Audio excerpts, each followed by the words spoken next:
왜 망한다는 생각을 하는지 모르겠어요. 너무 극단적으로 하나도 못 팔고 망한다 뭐 이런 생각도 하시더라고요. 어떻게 하나를 못 팔 생각을 하죠? 하나는 내가 사줄게. 즐겨야 돼요. 즐기면서 뛰어다닐 생각을 해야 되는데, 그러니까 링에 올라가기 전에 내가 먼저 쟤한테 이 어퍼컷을 맞고 다운되면 어떡하지? 기절하면 어떡하지? 전 이미 진 거잖아, 그 게임은. 내가 즐기면서 막 쟤를 때릴 생각을 해야지. 이 생각을 전환하고 와야 돼. 이 사업이 아니더라도 모든 세상의 일들은 마찬가지일 거예요.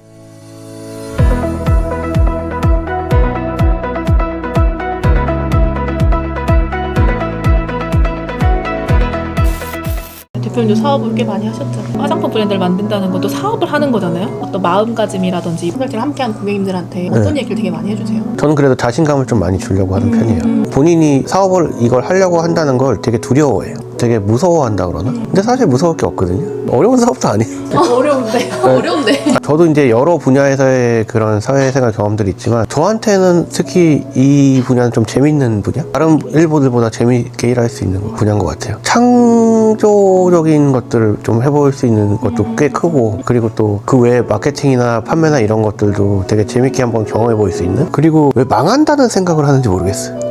만약에 3,000개를 만들었다고 칠게요. 처음에 1,500개를 팔았고 1,500개를 못 팔았다고 칠게요. 그럼 망한 건가요? 이미 1,500개를 팔았으면 3,000개 만든 돈 이상으로는 벌었을 거예요. 그러면은 경험도 하고 돈적으로는 손해는 안 보고, 물론 시간을 버렸다고는 할 수 있겠지만, 너무 극단적으로 하나도 못 팔고 망한다 뭐 이런 생각도 하시더라고요. 어떻게 하나를 못 팔 생각을 하죠? 하나는 내가 사줄게. 아니, 그러니까 그만큼 두려움과 무서움과 막연한 것들이 있는데, 반대로 생각해서 내가 그렇게 못 판다고 생각하지 말고, 내가 막 이런 콘텐츠를 만들면 사람들이 어떻게 반응할까? 내가 이런 메시지를 내보내면 사람들이 여기서 어떻게 반응할까? 이런 걸 갖다 테스트해보고 실제 판매가 일어났을 때 기쁨, 이런 걸 생각해봤나요? 엄청 커요. 사실 되게 재밌게 반응하거든요, 온라인상에서는. 내가 어떤 메시지를 넣냐에 바로바로 반응해요. 이게 되게 재밌는 시장이거든요. 그래서 내가 메시지나 콘텐츠를 한 번만 딱딱 찔러주면은 그 이 반응이 딱딱딱 꽂혀 나오는 걸 보면은 이제 굉장히 재밌게 그때부터 사업을 할 수 있거든요. 이렇게 가슴 두근거리는 걸 생각해야지, 나 하나도 못 팔고 이거 망하면 왜 사업을 하려고 그러지? 그럼 시작하면 안 되는 것 같아요. 안 되죠. 네. 근데 너무 이제 순진해서 그러실 수도 있으니까 내가 처음에 용기를 드리는 거지. 할 수 있어요, 실제로. 네. 실제로 할 수 있고, 어쨌든 그걸 갖다 되게 집중해서 하시려는 거잖아요. 만들어 놓고 내가 곁다리로 하려는 건 아니잖아요. 집중해서 이걸 열심히 한다고 생각했을 때는 가능성이 너무 크게 열려있는 사업 아닐까요? 자꾸 레드오션 하는데 이거 레드오션 아닌데요? 레드오션 아니에요, 화장품 시장. 네. 그 레드오션인 애들만 바라보면 레드오션이죠. 네. 걔네들하고 안 놀면 돼요. 난 이쪽에서 놀면 되는데. 사업이라는 단어 자체가 약간 헉하는 것 같긴 해요. 그럼 돈 많이 들어가고 내가 망하면 큰일 날 것 같고. 그런 거 아니에요. 그럼 충분히 도전해 볼만하고, 내가 원하는 만큼의 결과가 나오지 않았다고 하더라도 여기서 얻어가는 건 되게 많을 거고, 얻기에는 저비용이다. 저는 그런 말씀을 좀 드리고 싶고, 즐겨야 돼요. 즐기면서 뛰어다닐 생각을 해야 되는데, 그러니까 링에 올라가기 전에 내가 먼저 쟤한테 이 어퍼컷을 맞고 다운되면 어떡하지? 기절하면 어떡하지? 전 이미 진 거잖아, 그 게임은. 내가 즐기면서 막 쟤를 때릴 생각을 해야지. 이 생각을 전환하고 와야 돼. 생각을 전환하고 이 사업을 시작해야 돼. 이 사업이 아니더라도 모든 세상의 일들은 마찬가지일 거예요. 근데 대표님은 기본적으로 그게 돼 있는 사람 같아요. 맞아. 아니, 근데 안 그러면 못 버티니까. 네. 근데 그렇게 나를 쓸 수 있는 것도 능력인 거예요. 그렇게 못 사는 사람 되게 많아요. 아니, 그러니까 그거 생각을 전환해야 돼. 왜냐면 만약에 지금 제가 노가다를 하러 들어갔다고 칠게요. 그럼 저는 일단 암울한데 그걸 벗어나기 위한 장치들을 할 것 같아. 뭐냐면 음악 같은 걸 갖다가 들으면서 막 한다거나, 내 기분을 전환시킬 수 있는 거, 아니면은 나름대로 멋있는 작업복을 입고 내가 막 되게 멋있는 작업자인 것처럼 감정을 느끼거나, 돈 들이지 않고도 할 수 있는, 어쨌든 내 생각을 전환하기 위해서 노력할 거. 옛날에 실제로 제가 일본에서 보따리 장사하면서 다닐 때 너무 힘들잖아요. 양쪽에 짐이 보통 30몇 킬로, 한 60몇 킬로를 들고, 얼마 전에 일본 갔다 오니까 이제 지하철이랑 에스컬레이터 잘 해놨더라고, 일본도. 근데 그때는 일본 지하철은 진짜 에스컬레이터 없었어요. 다 들고 왔다 갔다 했어야 되는데, 오사카 교토를 갔다 완전 휘젓고 다니는데, 하루 만에. 근데 그걸 버티려면 진짜 내가 내 자신이 멋있다는 생각을 해야 되는 거죠. 그래서 그냥 아무 생각 없이 나는 되게 막 노래를 부르면서 다녔어. 일부러 뭔가 신나는 듯이. 안 그러면 내가 너무 비참하잖아. 노숙할 때도 그게 되게 낭만스러운 사람처럼 내 자신을 포장했어 또. 근데 내가 노숙하는 게 얼마나 비참한 거예요. 길거리에서 자는 사람인데. 근데 저는 진짜로 한 번도 비참하다고 생각해 본 적이 없거든요. 그때 당시에도 그렇게 생각했고 지금도 그래요. 지금도 그 당시를 생각하면 비참하고 힘들었지가 아니라, 그 당시 되게 재밌었는데? 이런 생각이 들거든요. 오히려 그 공항 3층에서 제가 주로 잤거든요. 의자에서. 간사이 공항에서 주로 많이 잤는데, 그러면은 뭔가 내가 막 되게 멋있는 워커홀릭 같은 느낌.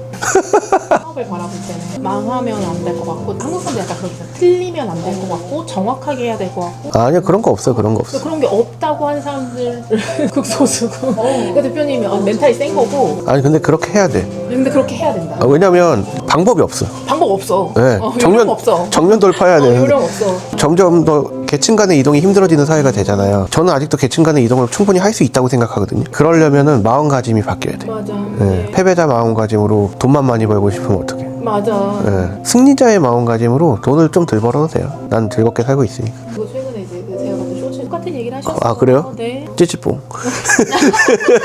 아, 그러니까 원래 100억이 있었던 사람들은 생각 없겠지만 무일푼에서 100억을 벌었다고 하면 엄청난 일들을 겪은 거예요. 네, 네. 엄청난 일들 겪은 거예요. 그 대표님 알고 가셨어요? 저는 엄청 고통스러웠죠. 보통 그 자체. 진짜 열반에 이르렀죠. 그러면 사람들 이런 생각, 그럼 나 그냥 100억 안 갈래. 이렇게 된다니까요. 그냥 지금이 좋아라고 생각된다. 돈이 공짜로 주어지는 건 아니고 여러 가지 고통스러운 과정들이 반드시 동반되지만 근데 그 순간순간의 하루하루는 잡다한 생각을 하지 말고 그냥 그 순간순간을 열심히 사는 거죠. 오늘 하루 이 순간을. 후에는 일어날 일을 우리가 컨트롤할 수가 없잖아요. 그래서 일단 그런 마음가짐을 바꾸고 내가 잘할 수 있다는 생각으로 해야죠. 그리고 가진 거가 많지 않은 상황에서 특히 하는 사람들은 진짜 열심히 해야죠. 사업하는 사람들은 전 지금도 사업 오래 했으니까 마찬가지지만 진짜 365일 24시간 사업하고 있는 거예요. 휴일은 없어요. 계속 그 생각을 하는 거죠. 진짜 휴일은 없어요. 그래서 더 그거는 조금 저한테는 불행하긴 해요. 왜냐하면 저는 온전히 쉬는 시간이 없는 거예요. 제가 사업을 그만둘 때까지. 근데 그게 즐겁진 않으세요? 만약에 네. 지금 뭐 가정이라든지 이런 부분 다 없으니까 내가 그냥 그 일에만 몰두할 수 있다면 그 삶이 꽤 즐겁지 않을까요? 아, 또 미친 듯이 하겠죠. 그쵸. 제가 혼자 살고 일만 할 수 있는 네. 상황이 주어진다. 네. 그러면 제가 한 번 한 시총 3천억까지는 도전해 볼 수 있을 것 같아요. 정말. 모든 시간을 거기에 쏟을 수 그쵸. 있다면. 네, 그 근데 시간을. 저는 이미 뭐 가족도 그렇지만 여러 가지 환경상 제 시간을 쪼갤 수밖에 없어요. 제 시간 굉장히 한정적이거든요. 그러니까 저 같은 사람들은 진짜 시간이 엄청 모자라요. 하루가 되게 짧거든요. 모자라서 지금 못 만나는 사람들, 못하는 일들 되게 많아요.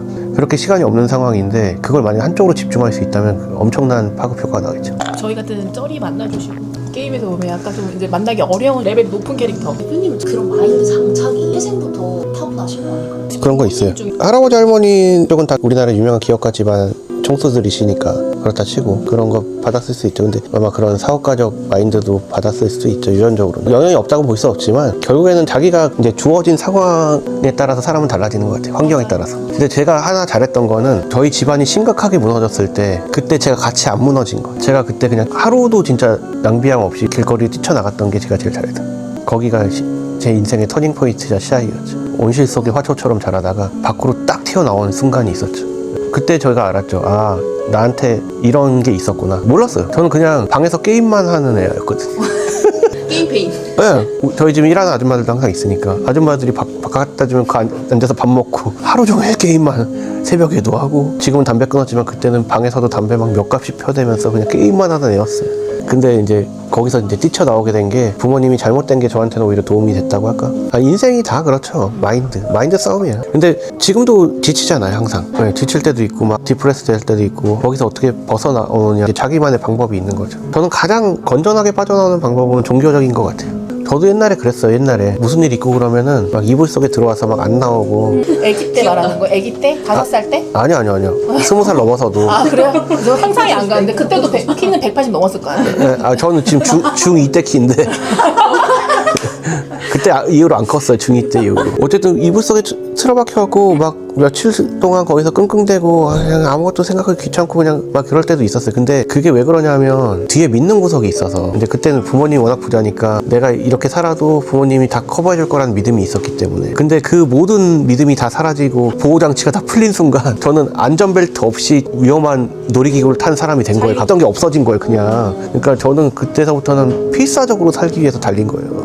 더 이상 D가 없다. D가 없다고 판단됐을 때 거기서 주저앉은 게 아니라 거기서 달린 거예요. 그냥 그때가 거의 30대 완전 초였을 거예요. 근데 그때 이후로 지금까지 한 번도 쉰 적이 없는 것 같아요. 난 지금 계속 달리고 있는 느낌. 중간에 쉬는 게 아니라 이것도 없이 그냥 계속 달리는 느낌이거든요. 지금까지도 계속 달리고 있어요. 네, 지금도 달리고 있어요. 그때는 가정이 다 굶어 죽을 수도 있을 것 같으니 그런 힘듦이었다면 지금은 다른 힘듦이죠. 사명도 많아지고 뭔가 해야 될 일도 많으니까 그런 걸 다 완수해야 된다는 힘듦. 아까 뭐 돈 얘기도 나와서 그런데 돈도 마찬가지. 돈이 있으면 좀 더 편해요. 우리 식구가 스시를 좋아하는데 스시를 먹으러 갔을 때 접시가 몇 개인지를 계속 보고 있을 필요는 없어요. 황금 접시는 못해. 1,500원 심했다. 네. 계란말이란 말이야. 네, 근데 인생은 똑같아요. 그런 게 좀 편해지는 것뿐이지 다 똑같지 않나요? 돈을 많이 벌었을 때 초창기에는 좀 보복 심리 같은 게 있잖아요. 저도 그랬던 것 같아요. 그때 막 한창 너무 힘들다가 돈을 어느 정도 잘 벌고 성공했을 때는 보복 소비를 엄청 많이 했어요. 제가 그거 되게 지금 후회하고 있어요. 그 돈만 그렇게 안 했어도 지금 훨씬 더 많은 돈을 모았을 수 있을 것 같은데 쓸데없는 거 되게 많이 샀어. 아까도 말했지만 몇 천만 원짜리 시계, 몇 억짜리 차 엄청 사고. 근데 되게 짧아요. 그거에 대한 만족감들이. 결국에는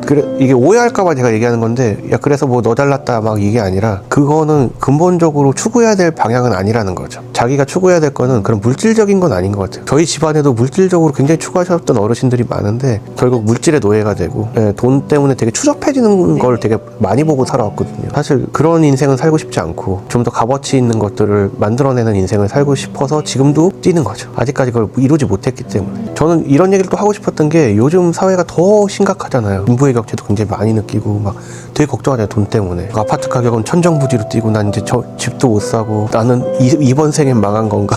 결혼도 안 하고 막 이러는데 사실 그렇지 않다. 어떤 것이 벌어지든지 내 인생은 내가 한다. 그리고 내 가치는 내가 정한다. 6.25 전쟁통에서도 될 놈은 된다. 그거는 마인드 차이다. 우리나라가 지금 어려워진다고 하지만 어려워지면 안 되겠죠. 잘 돼야겠지만 만약에 어려워진다고 하더라도 그 안에서 또 성공하는 사람 또 나와요. 그런 사람이 돼야죠. 그죠? 그러니까 세상에 불평을 하지 말고 내 할 일을 열심히 해야죠. 대표님을 포장할 수 있는 것들 있잖아요. 과거에 했던 내 행적이라든지 가족의 어떤 업적이라든지 현재 내가 갖고 있는 물건이라든지 이런 거 다 빼고 오로지 대표님의 영혼만 본다면 내가 어떤 사람이라고 정의할 수 있어요? 저요? 저는 약간 멍청하고요. 옛날에는 컴플렉스였는데 그 멍청함이 아까 말한 그런 충격에서 저를 보호해요. 어떤 충격이 딱 왔을 때 제가 그 멍청함이 없으면 조금 둔해서 버티고 가는 거예요. 항상 감정을 며칠 되게 뒤에 느끼거든요. 만약에 오늘 여자랑 이별을 했어, 여자친구랑. 그럼 오늘 슬픈 게 아니에요. 저는 한 2주 정도 지나면 그때 슬퍼요. 멍청해서 그런 거예요? 네, 뭔가 둔한 거예요. 반응이 둔하다 그러나? 제가 충격을 맞았을 때 어느 정도 해결한 상태에서 그때 충격이었네 이러고 앉아있는 거지. 이게 저한테는 되게 큰 저의 강점. 그래서 대표님 약간 영혼이 순수한 것도 있는 맞아. 그래서 그러다 보니까 저는 버티기 잘해요. 그래서 계속 버티면서 가는 것 같아요. 하나님이 대표님한테 주신 능력인가 보다. 멍청한 거. 멍청하게 버티는 거야. 근데 버티고 버티다 보면 결국엔 크게 되든 작게 되든 나아지죠. 결론적으로 좀 정리를 하자면은 화장품 사업도 지금 다른 얘기를 했지만 다 똑같은 거예요. 이게 화장품 뭐 브랜드 사업이건 무슨 사업이건 간에 충분히 자기가 아이디어를 짜고 기획을 하는 거에 따라서 아직도 경쟁력은 굉장히 높은 시장이다 라고 바라보는 거고, 처음부터 너무 난 대박 날 거야 이런 생각보다는 버텨가면서 난 성공할 거라는 생각으로 누구나 할 수 있다. 예, 별거 아니에요.